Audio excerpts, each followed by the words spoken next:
My name is James Williams Jr. This is Come to Habit number 2, and welcome to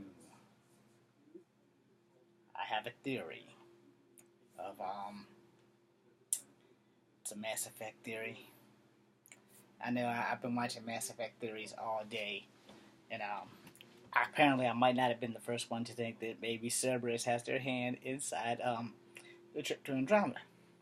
They were talking about races and all this other stuff that I was watching today. I watched things about races. I watched things about fears. My main fear is that they're gonna like royally fuck us.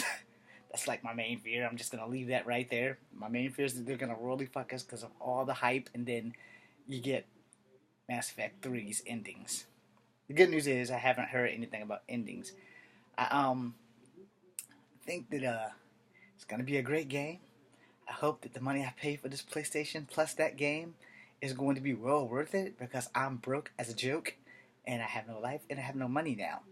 Now, um,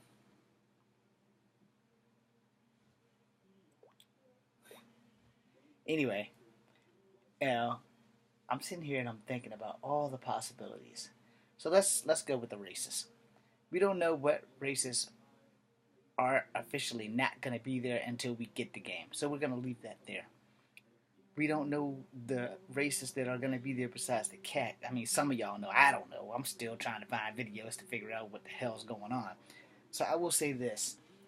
Um, I will be a little sad if they don't have some of the other races. I mean, they don't have to leave the arc. You know, they don't have to play an important part.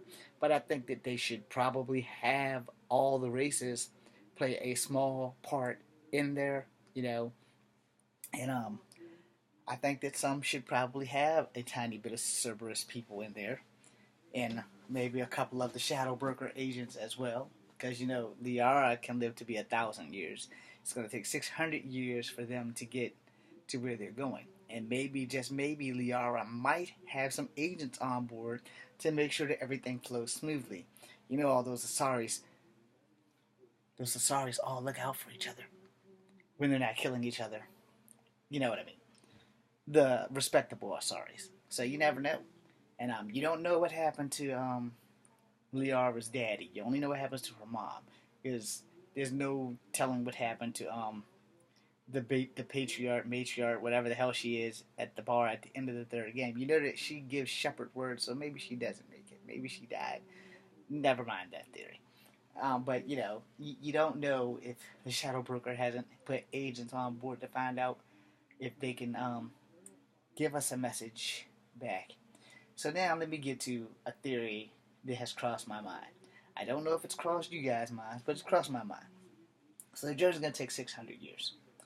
All right, that's cool and everything. And we know for a fact now, if you've been watching, that they have established that the game leaves between 1 and 2. So it's before Shepard is like taken out by the collectors and becomes a member of Cerberus. So we know that that's been established. So let's say that they have some Asaris flying with them into deep space so that they can protect them while they sleep, since it has been proven that Asaris tend to be the longest living species of the Council races.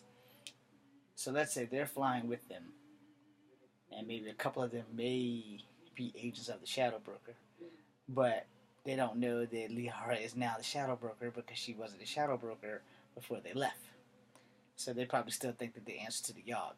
Anyway, moving on with that, I say that they have fighter pilots to protect them until they get to the part where they have to go to sleep, and I think that that would be possible because, you know, they're entering a mass relay. It's like the last mass relay before they leave to get into a whole nother galaxy or another universe. Rather, you can't really say. Yeah, I guess you could say it's a whole nother galaxy or another solar system because the universe, the galaxies are smaller than the universe. The universe holds all the galaxies according to science. So they would have to have someone to protect them until they could get to a place where they could be safe. And I believe that the Asari would probably be the most equitable people because they do have their own ships and they do have Asari commandos that supposedly are the most lethalist bitches in space. Sorry for using the B word. Anyway, but you know, the thing is, you don't really know, and we won't really know until we get to the game. But everybody, especially me, is chomping at the bit for what is going to happen when we get this game. I don't think that it would be right if either writer, if like one or the other, whichever one you don't play, I don't think it would be right if they die, because family is important and you wouldn't want your sister or your brother to die in real life. Although in real life we probably have all thought that at least once or twice. God, I wish you never were born. Who has not said that to one of their siblings or all of them? You know, everybody said it. You might not have meant it. Okay, you did mean it on some level or another because you said it. But deep down, you know, family's all you've got. There are a lot of people in this world that can't stand us as it is, and family shouldn't be amongst them, but sometimes they are.